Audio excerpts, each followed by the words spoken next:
Jay, after the Saturday preseason opener against the Chicago Bears, as is always the case online, there were some massive overreactions or crazy reactions. You guys can tell me if it's an overreaction or not. First one came from Mike Rizzo, who says, so the Browns season is over before it starts for the 29th time in my 31 years of existing.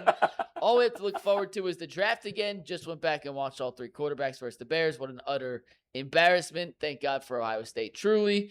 And next up, the Cardiac Kid, who actually is a pretty entertaining follow on Twitter, who said, if they win 4 games, I'd be surprised. The line stinks, can't run the ball. Quarterback moving the ball feels like a dental appointment. Defense has no depth. Bears move the ball at will versus the same defense. Our offense usually can't throw a touchdown against. So question. Kid nailed it right there. Is any preseason game, good, bad, worth overreacting to? Or should we take it all in the context of, guys, it is a preseason game? I saw exactly what I expected to see for the preseason game.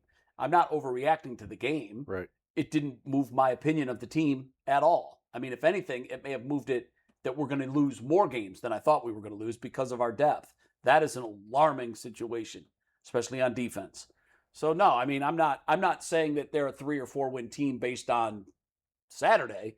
I'm saying they're a 3 or 4 win team based on reality and where they've been. And see how optimistic I am? I think they're a 4 or 5 win team. I'm higher than you. One ahead of me because I got 3 or 4. I tell you, 5 could happen because of the schedule. Yeah. It's such an easy schedule. Yeah, I mean, no, I'm right there with you. It's not because of Saturday. They looked how I thought that they would look. I thought this was a 4 or 5 win team, and they played like a team that's probably going to win 4 or 5 games. I think it's a little bit of overreaction. The depth thing alarms me, but they have really good players that didn't play. Like, I mean, really, when you put Jared Verse on the field and Carson Sweat, but the Bears didn't play. They're really good players. That's another thing too. You got to take consideration. But I think it's just about whether or not how they look against those good teams, right? Yeah, right. If you got top 5 teams, they may lose a game, but they have a lot of players that are really good. Denzel Ward, Tyson Campbell, really good. Carson Sweat, really good.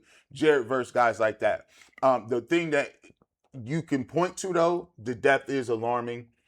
Because people say if we can stay healthy, listen, this is the NFL. It's not nobody stays healthy. Yeah, nobody stays healthy. It's what happens when you get hurt. Yeah, you're going and to be hurt. And the preseason is the test of your depth. Yeah, like so if you lose in some of those guys, everybody has really good top flight guys. Is what happens when those top flight guys go out, and then it gets down to your second and thirds. It's just there was a moment when they took a cutaway shot of Todd Monken, and I really thought it's probably just now sinking in. Like, he knew what he had, but at some point he's got to look around and say, oh man, this might be my only chance. Game planning, I will say this. I think the offense, if he's putting a game plan in specifically, I think it'll look a lot better because he can match whatever guys is doing. The game plan will be better. Again, defenses will be scheming then too. Yeah, they'll be scheming. So what we basically, to me, the preseason is this: take everybody's best players off the team. What do you have? And take their playbooks away because you're just going to run a base defense. You're going to run. They did send a blitz a couple times. Yeah, I was like, whoa, okay, we're going to do that. I like that. If you take everybody, think about it. If you did this analogy, how good the team is take all your starters off, take all the playbooks away, no game planning, and you just play the game. Well, that's the preseason to me. And then if you do that, that's why it's a test of depth. I wonder how often that would work.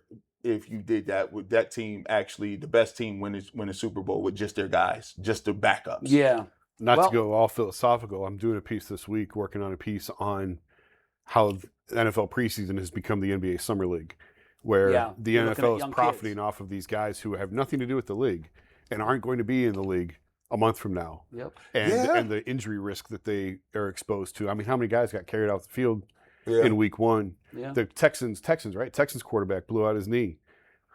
Third string quarterback. And like these guys making $2,000 a week. And on top of that, you think about it. They're not even, so you telling a guy who is not getting reps in practice, they don't get reps. They're just doing individual and sitting there. They're getting into the game. And now you're asking them to play 60 snaps. Yeah. It literally is. It's a little Hunger Games. Right. But if you can spread it out to baseball, to basketball has the G League. But when you look at Major League Baseball, I pitched a couple of games in the minor leagues, and I had a lot of conversations with these guys. Who are you? What are your goals? What do you hope to attain? And some of them were realistic. Some of them said, look, man, 95% of us have jobs, so the 5% that have a chance to be big leaguers have someone to hone their skills against. Mm-hmm. That's it. Mm-hmm. And it's the same in the NFL. It's a blood sport, man. Those guys are practice meat. We hear it all the time, but they literally are out there so you can field a team and so that the other teams, you're making money on the preseason, big money. Some of them will get injured and will walk away and never play a football game and maybe not have their health for the rest of their life. It's happened a lot. But that's sport. That's professional sport. Yeah.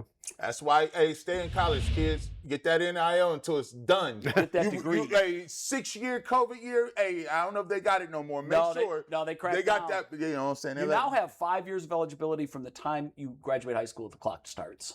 So there's going to be no more 27-year-olds playing against young boys. That's how it should be.